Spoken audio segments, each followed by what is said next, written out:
அஸ்ஸலாமு அலைக்கும் வரஹ்மத்துல்லாஹி வபரகாத்துஹு. நண்பர்களே வணக்கம். இன்று நாம் பார்க்க போகும் தலைப்பு இஸ்லாம் என்றால் என்ன. இஸ்லாம் பற்றி ஒரு முழுமையான எளிமையான விளக்கத்தை உங்களுக்கு தருகிறேன். இந்த வீடியோவில் இஸ்லாம் என்றால் என்ன, அதன் அடிப்படை கொள்கைகள், நம்பிக்கைகள், கடமைகள், அது வழிகாட்டும் வாழ்க்கை நெறிமுறைகள் என அனைத்தையும் மிக தெளிவாக எளிய தமிழில் பேசப் போகிறேன். முதலில் இஸ்லாமின் அடிப்படை கருத்து என்னவென்று பார்ப்போம். இஸ்லாம் என்ற அரபு வார்த்தைக்கு நேரடியான பொருள் கீழ்ப்படிதல், சரணடைதல் அல்லது சமர்ப்பித்தல். அதாவது இந்த முழு பிரபஞ்சத்தையும் படைத்து பரிபாலிக்கும் ஒரே இறைவனாகிய அல்லாஹ்வுக்கு தன்னை முழுமையாக சமர்ப்பிப்பது. இஸ்லாம் என்பது வெறும் ஒரு மதத்தின் பெயர் மட்டுமல்ல, அது ஒரு முழுமையான வாழ்க்கை நெறி. முஸ்லிம்கள் தாங்கள் செய்யும் ஒவ்வொரு செயலிலும், அதாவது அவர்கள் சிந்திப்பதிலும், பேசுவதிலும், சாப்பிடுவதிலும், தொழுவதிலும், வியாபாரம் செய்வதிலும் இறைவனை மையமாக கொண்டு செயல்பட வேண்டும் என்று இஸ்லாம் வழிகாட்டுகிறது. இந்த ஒரு கடவுள் கொள்கை தவ்ஹீத் என்று அழைக்கப்படுகிறது. இதுவே இஸ்லாத்தின் அசைக்க முடியாத அடித்தளம். ஒரு முஸ்லிமின் வாழ்க்கையின் ஒரே நோக்கம் இறைவனின் திருப்தியை பெறுவதுதான். அடுத்து இஸ்லாத்தின் அடிப்படை நம்பிக்கைகள் என்னென்ன என்று பார்ப்போம். இவை ஈமானின் 6 தூண்கள் என்றும் அழைக்கப்படும். முதலாவது அல்லாஹ்வை நம்புவது, அதாவது கடவுள் ஒருவன் மட்டுமே, அவனுக்கு இணை துணை எதுவும் இல்லை. அவன் படைக்கப்பட்டவன் அல்ல, அவன் யாரையும் பெற்றெடுக்கவும் இல்லை, யாராலும் பெறப்படவும் இல்லை. அவனே எல்லாவற்றையும் படைத்தவன், எல்லாவற்றையும் அறிந்தவன். இரண்டாவது வானவர்களை நம்புவது. வானவர்கள் என்பவர்கள் ஒளியால் படைக்கப்பட்ட இறைவனின் படைப்புகள். அவர்கள் இறைவனின் கட்டளைகளை ஒருபோதும் மீறமாட்டார்கள். மனிதர்களின் கண்களுக்கு புலப்படாத அவர்கள் இறைவனின் செய்திகளை தூதர்களிடம் கொண்டு சேர்ப்பது போன்ற பணிகளை செய்கிறார்கள். மூன்றாவது வேதங்களை நம்புவது. இறைவன் மனித குலத்திற்கு வழிகாட்டுவதற்காக காலத்துக்கு காலம் வேதங்களை அருளினான். தவ்ராத், சபூர், இன்ஜீல் போன்றவை அப்படி அருளப்பட்ட வேதங்கள். அந்த வரிசையில் இறுதியாக அருளப்பட்டதுதான் திருக்குரான். முந்தைய வேதங்கள் காலப்போக்கில் மனிதர்களால் மாற்றப்பட்டதால் குரான் அருளப்பட்டது. மேலும் குரானை இறுதி நாள் வரை எந்த மாற்றமும் இல்லாமல் பாதுகாப்பதாக இறைவனே பொறுப்பேற்றுக் கொண்டான். நான்காவது இறை தூதர்களை நம்புவது. இறைவன் தன் செய்திகளை மக்களிடம் கொண்டு செல்ல ஒவ்வொரு காலகட்டத்திலும் தூதர்களை அனுப்பினான். ஆதம், நூஹ், இப்ராஹிம், மூசா, ஈசா என பல தூதர்கள் அனுப்பப்பட்டார்கள். அந்த வரிசையில் இறுதியாக அனுப்பப்பட்ட தூதர்தான் முஹம்மத் நபி ஸல்லல்லாஹு அலைஹி வஸல்லம். ஐந்தாவது இறுதி நாளை நம்புவது. அதாவது இந்த உலகம் ஒரு நாள் அழிக்கப்படும் என்பதையும், அதன் பிறகு மனிதர்கள் அனைவரும் மீண்டும் உயிர் கொடுத்து எழுப்பப்பட்டு அவர்கள் செய்த நன்மை தீமைகளுக்கு ஏற்ப விசாரிக்கப்படுவார்கள் என்பதையும் நம்புவது. விசாரணைக்கு பிறகு சொர்க்கம் அல்லது நரகம் வழங்கப்படும். ஆறாவது விதியை நம்புவது. அதாவது உலகில் நடக்கும் நல்லது கெட்டது அனைத்தும் இறைவனின் நாட்டப்படியே நடக்கிறது என்பதை முழுமையாக நம்புவது. மனிதனுக்கு சிந்திக்கும் ஆற்றலையும் தேர்வு செய்யும் சுதந்திரத்தையும் இறைவன் வழங்கியுள்ளான். ஆனால் இறுதி முடிவு இறைவனின் கையில்தான் உள்ளது. இப்போது இஸ்லாத்தின் 5 தூண்கள் என்னென்ன என்பதை பற்றி பார்ப்போம்.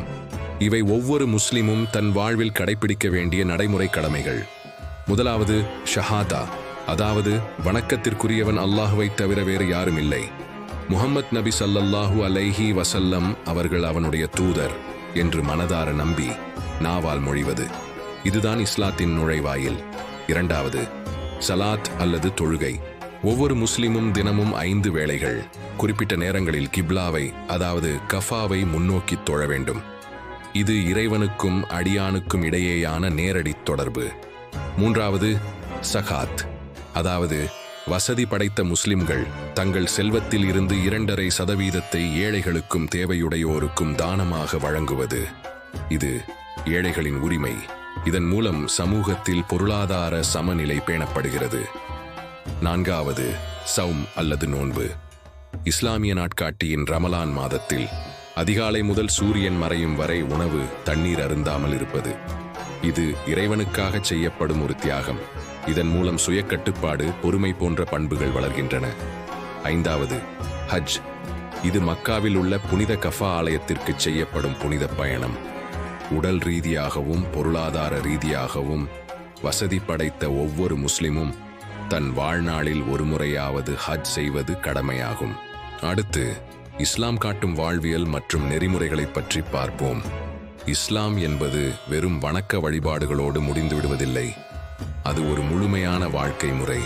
ஒரு மனிதன் தன் குடும்பம், சமூகம், தொழில் என எல்லா நிலைகளிலும் எப்படி நடந்து கொள்ள வேண்டும் என்பதை இஸ்லாம் தெளிவாக வழிகாட்டுகிறது.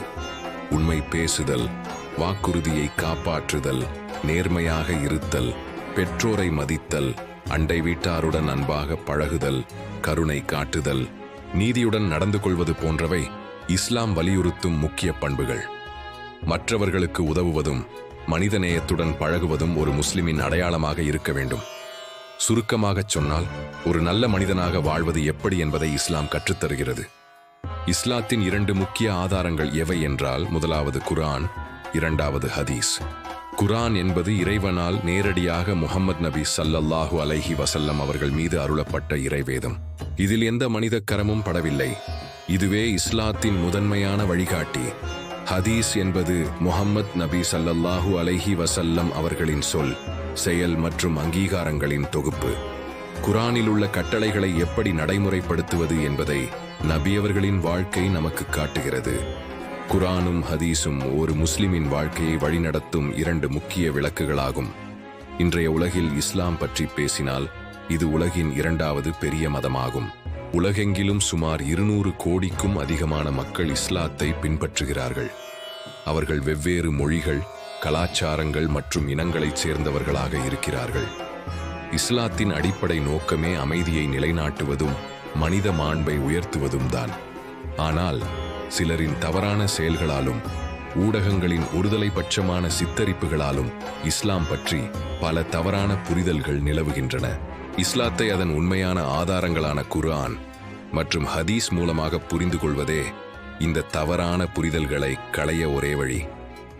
நண்பர்களே, இஸ்லாம் என்பது வெறும் சட்ட திட்டங்களின் தொகுப்பு மட்டுமல்ல. அது மனிதனுக்கு வாழ்க்கையின் நோக்கத்தையும் மன அமைதியையும் இறையருளையும் பெற்றுத்தரும் ஒரு முழுமையான வழிகாட்டி. இந்த வீடியோ மூலம் இஸ்லாம் என்றால் என்ன என்பது பற்றிய ஒரு தெளிவான அடிப்படை புரிதல் உங்களுக்கு கிடைத்திருக்கும் என்று நம்புகிறேன். இது ஒரு ஆரம்பம் மட்டுமே. இஸ்லாம் பற்றி இன்னும் விரிவாகவும் ஆழமாகவும் தெரிந்து கொள்ள விரும்பினால் உங்கள் கேள்விகளை கமெண்டில் கேளுங்கள். இன்ஷா அல்லாஹ் வரும் பதிவுகளில் இஸ்லாமிய வரலாறு, நபிமார்களின் கதைகள், குர்ஆன் விளக்கங்கள் என பல பயனுள்ள தகவல்களை பகிர்ந்து கொள்கிறேன். இறுதியாக ஒரு பிரார்த்தனை. எல்லாம் வல்ல அல்லாஹ் நம் அனைவருக்கும் சத்தியத்தை அறிந்து அதன்படி செயல்படும் நற்பாக்கியத்தை வழங்குவானாக. இந்த வீடியோவை பார்த்த உங்கள் அனைவருக்கும் இறைவனின் சாந்தியும் சமாதானமும் உண்டாகட்டும். எங்கள் சோல் டேல்ஸ் இஸ்லாம் சேனலுக்கு சப்ஸ்கிரைப் செய்யுங்கள். நன்றி. அஸ்ஸலாமு அலைக்கும்.